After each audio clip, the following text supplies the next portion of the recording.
ভারত থেকে রাজনীতিতে সক্রিয় বিএনপির সালাউদ্দিন। আমেরিকার ভিসা নীতির কারণে আওয়ামী লীগের কিছু নেতার কাপড় নষ্ট হয়ে গেছে। বাংলাদেশে অবাধ ও সুষ্ঠু নির্বাচনের বিষয়ে যুক্তরাষ্ট্র অবিচল, বললেন জন কিরবি। সাবরিনার জামিন মুক্তিতে বাধা নেই। নারায়ণগঞ্জ আদালতে মামুনুল হক। লোডশেডিং ও দুর্নীতির প্রতিবাদে বিএনপির নতুন কর্মসূচি ঘোষণা। এবার দেখুন বিস্তারিত। ভারত থেকে রাজনীতিতে সক্রিয় বিএনপির সালাউদ্দিন 2015 সাল থেকে ভারতে অবস্থান করলেও রাজনীতিতে সক্রিয় আছেন বলে জানিয়েছেন বিএনপির জাতীয় স্থায়ী কমিটির সদস্য সালাউদ্দিন আহমেদ। বর্তমানে দেশে ফেরার চেষ্টা করছেন তিনি। গণমাধ্যমের খবর অনুযায়ী ভারতের মেঘালয় রাজ্যের রাজধানী শিলংয়ে 2015 সালের 11 মে পাওয়া গিয়েছিল আলোচিত বিএনপি নেতা সালাউদ্দিন আহমেদকে। তার 2 মাস আগে 2015 সালের 10 মার্চ ঢাকায় হঠাৎ নিখোঁজ হন তিনি। সেই সময়কার কথা জানতে চাইলে তিনি ডয়েচে ভেলেকে বলেন, আইন শৃঙ্খলা রক্ষাকারী বাহিনীর পরিচয়ে সাদা পোশাকে অস্ত্রধারী ব্যক্তিরা আমাকে চোখ বেঁধে এবং হ্যান্ডকাফ পরিয়ে তুলে নিয়ে যায়।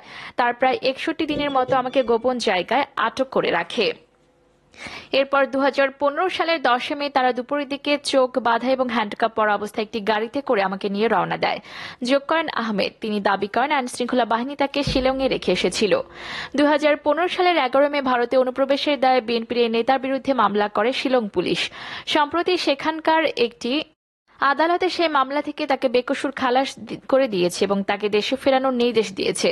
ডয়েচে ভেলেকে দেওয়া সাক্ষাৎকারে আজ সালাউদ্দিন বলেন, ভারতে বাংলাদেশ দূতাবাসের গুয়াহাটিতে একটা সহকারী হাই কমিশন আছে। আমি সেখানে 8 মে আনুষ্ঠানিকভাবে আমার জন্য একটি ট্রাভেল ডকুমেন্ট বা ট্রাভেল পাস পেতে আবেদন করেছি, কিন্তু এখন পর্যন্ত কোনো রকম সাড়া পাইনি। বর্তমানে শিলংয়ে অবস্থান করা এই রাজনীতিবিদ জানান, ভারতে নিজের খরচেই চলেছেন তিনি। তার পরিবারের সদস্যরা মাঝে মাঝে সেখানে গিয়ে তার সঙ্গে সাক্ষাৎ করেন। যে কোনো পরিস্থিতিতেই বাংলাদেশে ফিরে আসতে আগ্রহের কথা জানিয়ে তিনি বলেন, যদি তারা আমাকে ট্রাভেল পাস ইস্যু না করে সেক্ষেত্রে কিছু করা যায় কিনা দেখা যাবে। অপরদিকে আমেরিকার ভিসা নীতির কারণে আওয়ামী লীগের কিছু নেতার কাপড় নষ্ট হয়ে গেছে। আমেরিকার ভিসা নীতির কারণে আওয়ামী লীগের কিছু নেতার কাপড় নষ্ট হয়ে গেছে বলে মন্তব্য করেছেন কোম্পানীগঞ্জ উপজেলা আওয়ামী লীগের সভাপতি ও বসুরহাট পৌরসভার মেয়র আব্দুল কাদের মির্জা। রাত 9:45টার দিকে পৌরসভার নিজ কক্ষ থেকে নিজের ফেসবুক আইডিতে লাইভে এসে তিনি এই মন্তব্য করেন। কাদের মির্জা বলেন, বিএনপির কিছু দালালের তাবেদারিতে আমেরিকা বাংলাদেশে ভিসা নীতি ঘোষণা করার পর আমাদের কিছু কিছু নেতা, যাদের আমেরিকায় বাড়ি গাড়ি ও অর্থ পাচার করে, তাদের ভয়ে কাপড় নষ্ট হয়ে গেছে। আমি নেত্রীর কাছে অনুরোধ করব, আমেরিকার ভিসা নীতিতে ভীত এই সব কথিত নেতাদের নমিনেশনে দেখার দরকার নেই, তাদের আওয়ামী লীগে রাখারও দরকার নেই। সেতুমন্ত্রী ওবায়দুল কাদেরের ছোট ভাই আরো বলেন, আল্লাহ না করুক আওয়ামী লীগের কিছু হলে ক্ষতিগ্রস্ত হবেন আপনি ও আমারা তৃণমূলের কর্মীরা। আমরা নিজেদের স্বার্থে দলের জন্য সর্বোচ্চ উৎসর্গ করে কাজ করব। অতীতের ন্যায় এবারও আওয়ামী লীগের নির্বাচনে আমরা মাঠে থাকব।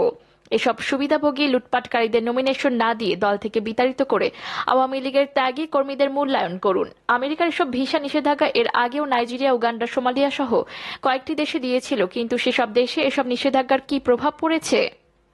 প্রশ্ন রেখে কাদের মির্জা বলেন, আমেরিকা আমাদের দেশে মানবাধিকারের কথা বলে, সেই আমেরিকার অবস্থা তো সারা বিশ্ব জানে। তাদের অলিতে গলিতে, স্কুলে, হোটেলে, রেস্তোরাঁয় প্রতিনিয়ত বন্দুকের গুলিতে মানুষ মারা যাচ্ছে। বৈষম্যের শিকার হয়ে শ্বেতাঙ্গ পুলিশের হাতে কৃষ্ণাঙ্গ মানুষ মারা যাচ্ছে। আমাদের দেশের ছাত্রসহ বিভিন্ন দেশের মানুষ প্রতিনিয়ত খুন হচ্ছে, আর তারা আসছে আমাদেরকে মানবাধিকারের সবক দিতে। 1975 বঙ্গবন্ধু হত্যা, 21 আগস্টের গ্রেনেড হামলা সহ শেখ হাসিনাকে যখন 17 বার হত্যা করতে চেয়েছিল, তখন মানবতাবাদীরা কোথায় ছিল? তাদের তখন চেতনা জাগ্রত হয়নি কেন? বঙ্গবন্ধু ও শেখ হাসিনার পক্ষে সুষ্ঠু নির্বাচন সম্ভব হয়েছে উল্লেখ করে কাদের মির্জা বলেন, বাংলাদেশের আসন্ন নির্বাচন নিয়ে আমেরিকা সহ অনেক সুষ্ঠু নির্বাচনের কথা বলেছেন। ইতিহাস পর্যালোচনা করলেই দেখবেন, বাংলাদেশে কখনো যদি অবাধ, সুষ্ঠু, নিরপেক্ষ নির্বাচন হয়, সেটা একমাত্র বঙ্গবন্ধু জননেত্রী শেখ হাসিনার শাসনে আমলেই হয়েছে। অপরদিকে বাংলাদেশে অবাধ ও সুষ্ঠু নির্বাচনের বিষয়ে যুক্তরাষ্ট্র অবিচল, বললেন জন কিরবি। বাংলাদেশের আগামী জাতীয় নির্বাচন অবাধ ও সুষ্ঠু হওয়ার বিষয়ে মার্কিন যুক্তরাষ্ট্রের অবিচল বলে জানিয়ে দিয়েছেন দেশটির জাতীয় নিরাপত্তা কাউন্সিলের স্ট্র্যাটেজিক কমিউনিকেশন পরিচালক অ্যাডমিরাল জন কিরবি। সোমবার যুক্তরাষ্ট্রের হোয়াইট হাউসে আয়োজিত এক সংবাদ সম্মেলনে তিনি একথা বলেন। সংবাদ সম্মেলনে বলা হয়েছে, বাংলাদেশ সরকার মানবাধিকার লঙ্ঘন বন্ধ, অবাধ, সুষ্ঠু নির্বাচনের বিষয়ে জরুরি পদক্ষেপ নিতে প্রেসিডেন্ট জো বাইডেনকে চিঠি দিয়েছেন 6 জন কংগ্রেসম্যান। এ বিষয়ে মন্তব্য জানতে চাইলে জন কিরবি বলেন, এই চিঠির বিষয়ে আমি অবহিত। বাংলাদেশে অবাধ ও সুষ্ঠু নির্বাচন অনুষ্ঠানের প্রয়োজনীয়তার বিষয়ে আমরা অবিচল রয়েছি। সেই লক্ষ্যেই স্টেট ডিপার্টমেন্ট থেকে সম্প্রতি একটি 3C ভিসা নীতি ঘোষণা করা হয়েছে। সেই ঘোষণা অনুযায়ী বাংলাদেশের নির্বাচনকে বাধাগ্রস্তকারী ব্যক্তিদের ভিসা দেওয়া সীমাবদ্ধ করবে। উল্লেখ্য, সম্প্রতি বাংলাদেশ সরকারের মানবাধিকার লঙ্ঘন বন্ধ ও অবাধ সুষ্ঠু নির্বাচনের বিষয়ে জরুরি পদক্ষেপ নিতে যুক্তরাষ্ট্রের প্রেসিডেন্ট জো বাইডেনকে চিঠি দিয়েছেন 6 জন কংগ্রেসম্যান। অপরদিকে সাবরিনার জামিন মুক্তিতে বাধা নেই। করোনার নমুনা পরীক্ষা নিয়ে প্রতারণার মামলায় 11 বছরের সাজাপ্রাপ্ত জেকেজি হেলথ কেয়ারের চেয়ারম্যান সাবরিনা আরিফ চৌধুরীকে জামিন দিয়েছেন হাইকোর্ট। সোমবার বিচারপতি SM কুদ্দুস-জামান ও বিচারপতি শাহেদ নূর উদ্দিনের হাইকোর্ট বেঞ্চ এই আদেশ দেন। আদালতে সাবরিনার পক্ষে শুনানি করেন অ্যাডভোকেট মাসুদুল হক।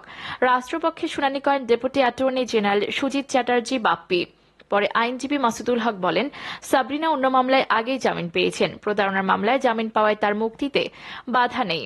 গত বছরের 19 জুলাই করোনার নমুনা পরীক্ষা নিয়ে প্রতারণার মামলায় সাবরিনা আরিফ চৌধুরী এবং তার স্বামী, প্রতিষ্ঠানটির সিইও আরিফুল হক চৌধুরী সহ 8 জনকে 11 বছর করে কারাদণ্ড দেন আদালত। এছাড়া সব আসামিকে 11,000 টাকা করে জরিমানা করা হয়। অন্য আসামিরা হলেন আবু সাইদ চৌধুরী, হুমায়ুন কবির হিমু, তানজিলা পাটোয়ারি, বিপ্লব দাস, শফিকুল ইসলাম, রোমিও ও জেবুন্নেসা।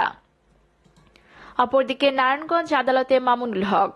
হেফাজতে ইসলামের বিলুপ্ত কমিটির যুগ্ম মহাসচিব মামুনুল হককে সাক্ষ্য গ্রহণের জন্য পুলিশি নিরাপত্তায় কারাগার থেকে নারায়ণগঞ্জ আদালতে আনা হয়েছে। মঙ্গলবার সকাল 9:30টায় কাশিমপুর কারাগার থেকে কোর্ট হাজত থানায় রাখা হয়েছে।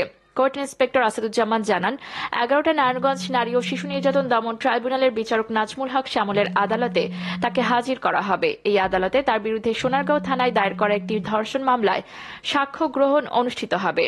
মামুনুল হকের আইনজীবী অ্যাডভোকেট AK ওমর ফারুক নয়ন জানান, আমরা সাক্ষ্য গ্রহণের জন্য প্রস্তুত আছি। অপরদিকে লোডশেডিং ও দুর্নীতির প্রতিবাদে বিএনপির নতুন কর্মসূচি ঘোষণা। দেশজুড়ে মারাত্মক লোডশেডিং ও বিদ্যুৎ খাতে দুর্নীতির প্রতিবাদে নতুন কর্মসূচি ঘোষণা করেছে বিএনপি। মঙ্গলবার দুপুরে দলের সিনিয়র যুগ্ম মহাসচিব রুহুল কবির রিজভী নয়াপল্টনে বিএনপির কেন্দ্রীয় কার্যালয়ে এক সংবাদ সম্মেলনে এই কর্মসূচির ঘোষণা দেন। তিনি বলেন, ভয়াবহ লোডশেডিং ও বিদ্যুৎ খাতে ক্ষমতাসীনদের ভয়াবহ দুর্নীতির প্রতিবাদে আগামী 8 জুন সারা দেশে জেলা পর্যায়ে বেলা 11টা থেকে 12টা পর্যন্ত বিদ্যুৎ অফিসের সামনে অবস্থান কর্মসূচি পালন করবে বিএনপি। অবস্থান কর্মসূচি শেষে বিদ্যুৎ অফিসের স্মারকলিপি প্রদান করা হবে। এর আগে সোমবার বিএনপির সর্বোচ্চ নীতি নির্ধারণী ফোরামে জাতীয় স্থায়ী কমিটির সভায় এই সিদ্ধান্ত নেওয়া হয়েছে। বিএনপি ঢাকা মহানগর দক্ষিণের সদস্য সচিব রফিকুল আলম মজনু জামিন পাওয়ার পরও মুক্তি না দিয়ে তাকে ফের গ্রেফতারের তীব্র নিন্দা প্রতিবাদ জানান রিজভী। অবিলম্বে তার নিঃশর্ত মুক্তি দাবি করেন। একই সঙ্গে বগুড়ায় গণতন্ত্র মঞ্চে রোড মার্চের গাড়িবহরে হামলা করে শীর্ষ নেতাদের আহত ও লাঞ্ছিত করার ঘটনায় উদ্বেগ প্রকাশ করে দোষীদের বিচার আওতায় আনার দাবি জানান। সংবাদ সম্মেলনে উপস্থিত ছিলেন বিএনপি চেয়ারপারসনের উপদেষ্টা মোহাম্মদ আব্দুস সালাম, কেন্দ্রীয় নেতা শামসুর রহমান, শিমুল বিশ্বাস, মি শরফত আলী সপু সহ আরও অনেকেই।